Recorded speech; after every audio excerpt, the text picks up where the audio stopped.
E o tema do vídeo de hoje é sobre como viver o verdadeiro Evangelho.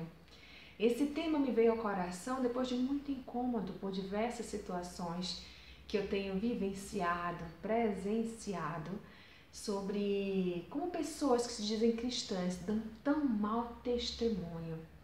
Então está aqui, vamos falar um pouco, sobre o Evangelho. O que seria o Evangelho?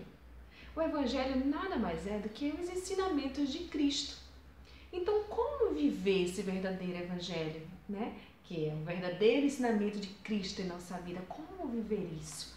Nós vamos conversar aqui um pouco nesse vídeo, fazer um bate-papo a respeito desse assunto. Nós somos cristãos e, como tais, somos seguidores de Cristo. E Cristo veio aqui, se fez homem, para nos provar que é perfeitamente possível viver aqui no mundo em santificação. Isso mesmo, separado para Deus, muito embora esteja aqui ainda no mundo. Então, assim, se é possível, Ele nos provou que é possível. E Ele não veio aqui, simplesmente nos deu esse manual que é a Bíblia, as orientações que nós devíamos seguir, deixou isso aqui e foi embora. Ele viveu os ensinamentos dele, então ele nos ensinou com a sua própria vida para nos provar que é perfeitamente possível viver um verdadeiro Evangelho. Eu tenho visto aí muitas verdades bíblicas sendo pregadas de forma falsa, de forma a fazer com que as igrejas encham, os templos encham de pessoas vazias de Deus, As verdades bíblicas não são pregadas para satisfazer o ego humano, não, muito pelo contrário. As verdades bíblicas nos confrontam de tal forma que nos causa incômodo, para que a gente possa pedir a Deus a transformação e Ele nos transforma através do Espírito Santo de Deus que passa a habitar em nós. Mas como assim nos confronta? Por exemplo, quando Ele diz, amai os vossos inimigos, isso nos incomoda, não é algo que nos satisfaz. A gente não quer amar o inimigo, mas Ele diz. E também Ele diz que a gente deve abençoar, orar por aqueles que nos perseguem. Quer dizer, isso vai de encontro às nossas próprias verdades, nossos próprios desejos, mas vai ao encontro dos desejos de Deus para nossas vidas. Ele deseja que nós andemos como Cristo andou. Então nós pregamos nesse andar, nós deixamos aí um testemunho, nós somos como vitrines, Nós deixamos testemunhos para serem vistos aí por outras pessoas que não conhecem a Deus. E eles dizem assim, sayonara, isso não veio de sayonara. Só pode ser mesmo Deus que transformou ela. Então nós pregamos com a nossa própria vida os ensinamentos de Cristo. E isso é viver o Evangelho, Então vamos ler aqui em Gálatas 2:20. Vamos ler, porque a Bíblia, ela nos mostra as verdades, e é uma verdade absoluta, toda essa palavra aqui. Abra sua Bíblia em Gálatas 2:20, que diz, fui crucificado com Cristo, assim já não sou eu quem vive, mas Cristo vive em mim. A vida que agora vivo na carne, vivo pela fé no Filho de Deus, que me amou e se entregou por mim. Olha que interessante. A vida que eu agora vivo na carne, que é a partir do momento que você aceita Cristo, o Senhor e Salvador da sua vida, você passa a viver não mais sozinho, mas o Espírito Santo de Deus passa a habitar em você, não é verdade? Que é o nosso Consolador. E agora você já não vive mais para si próprio, para os seus desejos, para as suas vontades, para os seus sonhos, mas você passa a querer viver segundo a vontade de Deus, o propósito que Ele tem para a sua vida. E agora não sou mais eu, sayonara, mas Cristo vive em mim. Eu não sou mais o centro, os meus eus né? O meu desejo, os meus sonhos, os meus anseios, mais o propósito de Deus, o desejo dele sobre a minha vida. Então não sou mais eu, Sayonara, mas Cristo vive em mim. Isso é viver o verdadeiro evangelho, mas isso é viver na prática. Mas como praticar se você não está sendo ensinado da forma correta? Mas como praticar se você não ler a palavra e não sabe o que tem aqui nessa orientação tão preciosa para a sua vida? Não é verdade? Então os pregadores, falsos pregadores, sobem aos púlpitos para corromper, tentando corromper as mentes, manipular, encher os seus templos de pessoas vazias de Cristo. Por quê? Porque eles prometem, vocês vão ter muita coisa, muitas riquezas, prometem prosperidade, prometem tudo que a nossa carne se agrada, bênção de Deus, né? Tudo posso naquele que me fortalece. Mas a gente esquece do versículo que vem antes, né? Eu sei viver na riqueza, na pobreza e assim vai. Tudo posso naquele que me fortalece. Então vamos lá, gente. Parem de recortar, né? Principalmente vocês, pregadores. Parem de tirar um trecho bíblico e trazer para agradar o coração do homem. Traz a Bíblia no seu contexto para a vida dos cristãos, para a vida daqueles que você lidera e que um dia você vai prestar conta por ser autoridade espiritual sobre a vida delas.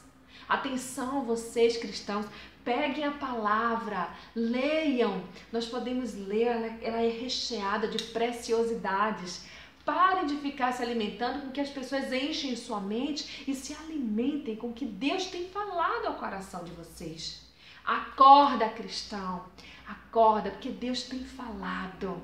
Nós precisamos fazer a diferença. O que temos visto aí são cristãos piores, fazendo pior do que as pessoas que não conhecem, não vivem, não aceitaram a Cristo por Senhor e Salvador, né? E ainda mais, por que eu falo piores? Porque quando você aceita a Cristo por Senhor e Salvador, você passa a ser uma vitrine, as pessoas passam a te olhar, elas querem ver Deus, elas desejam Deus, e elas passam a te olhar porque elas querem também disso que você passa a viver.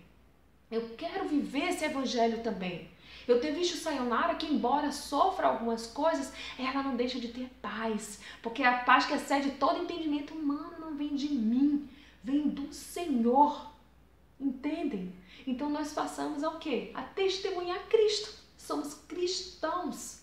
Então se liguem, acordem, vão para a palavra, comam desse alimento. É uma fonte que jorra para a vida eterna. Bebam dessa fonte, bebam dessa água. Tá? Vamos ler aqui agora em Lucas 9, 23. Vamos ver agora, Lucas 9, 23, o que é que diz. Abra aí a sua palavra. É bom sempre acompanhar, tá? Quando alguém for ler um trecho bíblico, acompanhe para ver se é justamente isso que está escrito. Se a gente precisa fazer isso. Tenha isso em mente. Então, Lucas 9, 23. Abriu aí? Vamos lá. Jesus dizia a todos: se alguém quiser acompanhar-me, negue-se a si mesmo, tome diariamente a sua cruz e siga-me. Então, olha o que Jesus disse. Tome diariamente a sua cruz e siga-me. Sabe o que isso significa? Significa renunciar. Renunciar ao seu próprio eu, ao seu próprio ego, desejos, seus anseios, para que a vontade de Deus prevaleça em sua vida. Dessa vez, não mais o eu deve estar no centro, mas eu devo estar no centro da vontade do Pai. Essa é a diferença.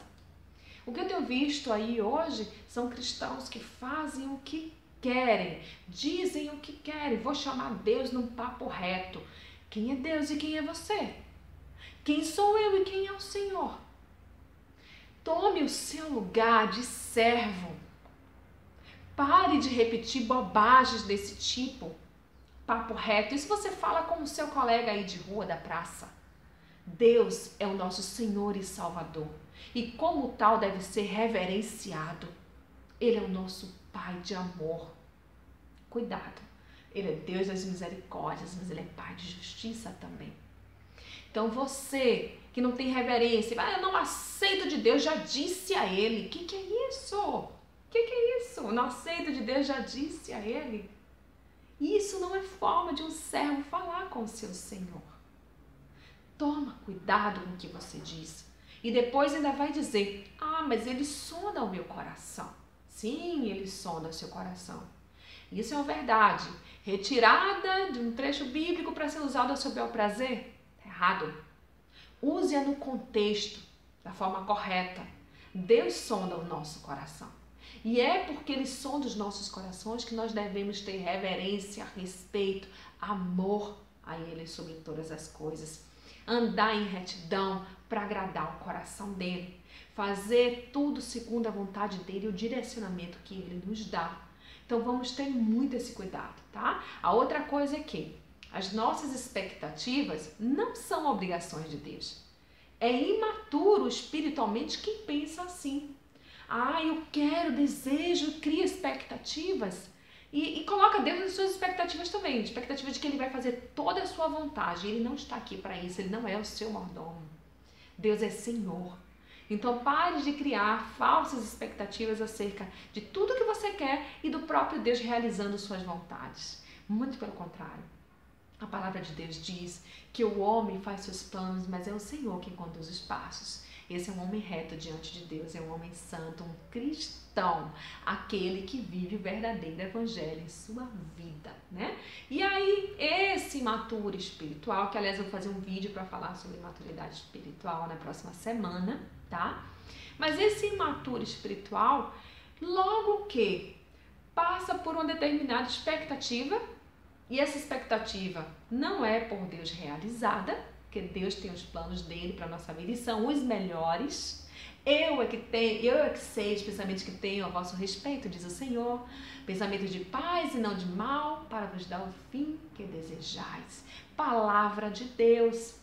Então, como ele não vai cumprir uma ou outra expectativa que você tenha, porque não vai coincidir com o desejo do coração dele, e aí você frustra.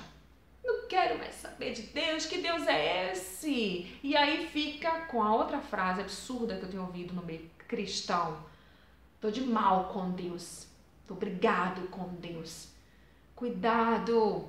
Quando você fala que você é um cristão, você na mesma hora, imediatamente passa a ser uma vitrine. Aquela que com sua própria vida prega os ensinamentos de Cristo. E você tem feito isso? Será que a minha vida tem agradado ao Senhor? Tem chamado a atenção das pessoas para Deus que vive em mim? Será que a glória de Deus tem sido manifesta sobre a minha vida e sobre a sua vida? Será que você tem um bom testemunho de conduta cristã? Ou você é mais um que diz sou cristão, mas não conhece nada da palavra? Não faz leitura dessa preciosa palavra, a orientação que Deus nos deixou? Não busca Deus, mas vive dizendo por aí, sou cristão, sou evangélico, mas dá um péssimo testemunho. Se você está nessa segunda opção aí, então você, por favor, se coloque diante de Deus, se coloque diante do Pai, se dobre diante dele, para que ele mude, transforme você, molde segundo o querer dele, se coloque diante do Pai. Que a sua vida fale por si só sobre quem te guia, sem que você precise abrir a sua boca. As pessoas olhem e vejam, este é um verdadeiro cristão, elas dirão. Este é um seguidor de Cristo, aquele que vive o verdadeiro evangelho. E lembre-se, a palavra de Deus não está aqui para alimentar o seu ego, muito pelo contrário, ela vem para te confrontar, para que você ande no caminho de retidão, porque é o caminho que é bom, o caminho estreito, mas aquele que leva para a vida eterna. Então se lembre, não é você que deve estar no centro, mas você deve estar no centro da vontade do Pai. Que assim seja com você, com a sua vida e comigo também, com a minha vida. Que a nossa vida reflita Cristo a todo tempo. Que Deus nos abençoe. Eu sou Sayonara Marques e minha página no Facebook é Despertar Espiritual Diário. Fique na paz de Deus.